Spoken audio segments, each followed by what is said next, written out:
Yes, thank you, Elaine. I want to speak a little bit to historically how Asian Americans have been scapegoated in our country. If we think about, even long before World War II, but if we take World War II as an example and what happened to Japanese Americans, right? We had someone coming off our shores and there was a threat perceived to the American ideal or to American soil. And so in that moment, Japanese Americans were very much targeted and scapegoated.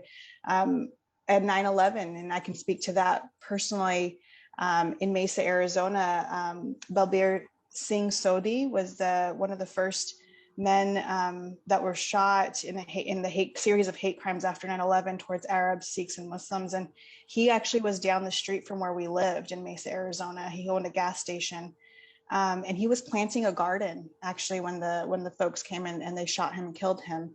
And he had just donated to the victims of 9/11 actually September 15th. So it was just a few days after. And I remember that really clearly. And I remember what you're talking about, Elaine, with the amygdala and what happened to my body. At that time I was in high school, but we had a small business, and my dad put an American flag outside of our business for the first time. And I remember watching him and thinking, Dad, why are you doing this? And he said, well, I need them to know that we're not one of the people that they need to be hurting.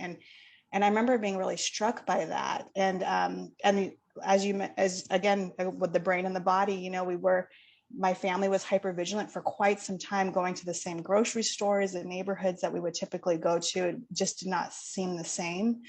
And I do think at that moment, Asian Americans that looked like me happened to be scapegoated, right? People that appeared Arab or Muslim or Sikh. And in this moment now, we're seeing, our Asian American siblings that look Chinese American or East Asian, right, are being scapegoated at this moment. And so to me, when I think about that question of scapegoating, I really think about the concept of otherness, right? We usually scapegoat communities that are not ours, that are other or different than us. And so